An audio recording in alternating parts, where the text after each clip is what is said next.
So basically, this is a complicated answer, but I'll try to boil it down to the most essential parts.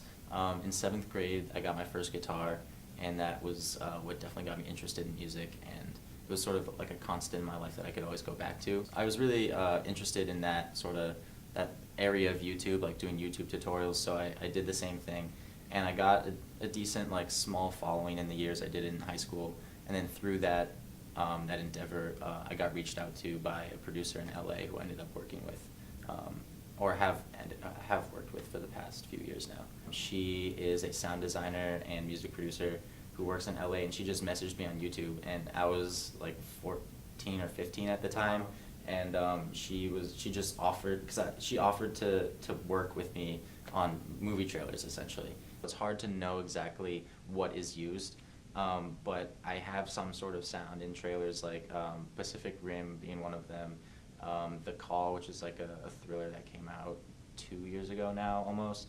and among a couple others, a Ryan Gosling thriller called Only God Forgives, which is a really, really great movie.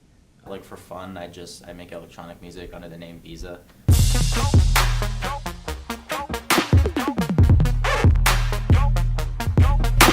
And I have been doing that for a few years now too.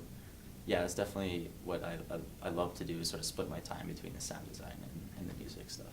And so far I've done 2 shows at Emerson that went very well as well. So I'm just hoping to continue with the momentum and put on more shows as my time goes on here at Emerson.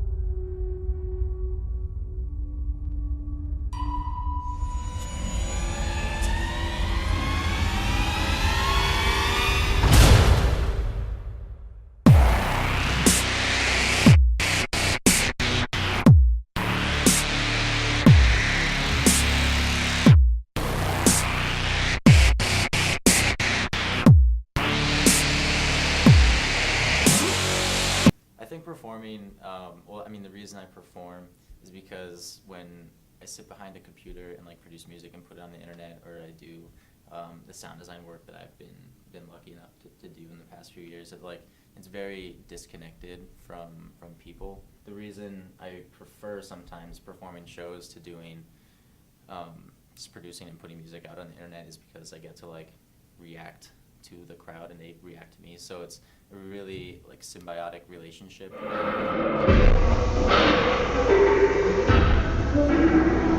So for the one that just happened, I had my friend from Mass Art, who I went to high school with, who's a very talented video designer and video DJ.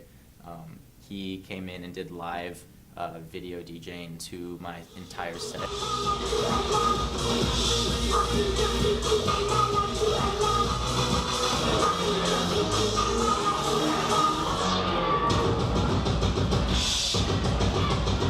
But the way I do it is I have a program that's set up where I can have 2 tracks playing at the same time, but up to 4. And what I need to do in my head while I'm performing is I have a track playing, and I think of which part of that song I would be able to overlay a part of a different song without it sounding bad, and then have that mix sound seamless, like it's actually one song. DJ Good Boy.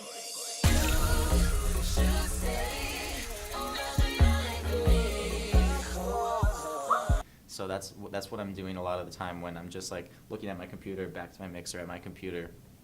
I'm, like, thinking of the endless possibilities of what I can mix together at any given moment, and how that would affect what's happening to the crowd. So that's probably the biggest challenge and sort of what I'm focusing on when I'm performing is how to best mix 2 songs together.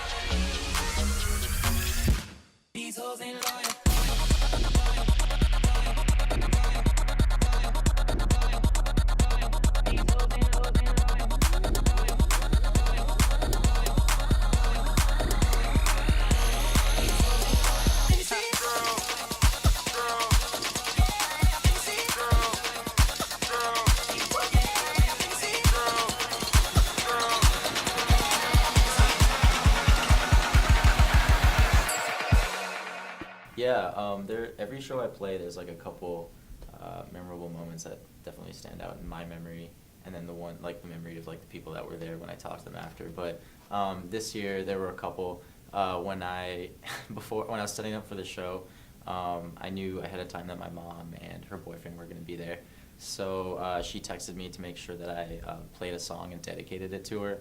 And I almost forgot, and I just remembered to play Rather Be by Clean Bandit and give my mom a shout out. So that was like a really fun moment because everyone like looked over at my mom and realized that she was there because like not a lot of people knew who this like lady standing next to the stage was. Moments for me, there's a song by Porter Robinson called Sea of Voices, which is a really, really beautiful sort of electronic masterpiece of sorts. I was gonna see Porter later that week, so I wanted to feel what it felt like to play that song, like kind of like step in his shoes for a little bit. So I played Sea of Voices, and my friend Michaela like raised her hands, and I looked down.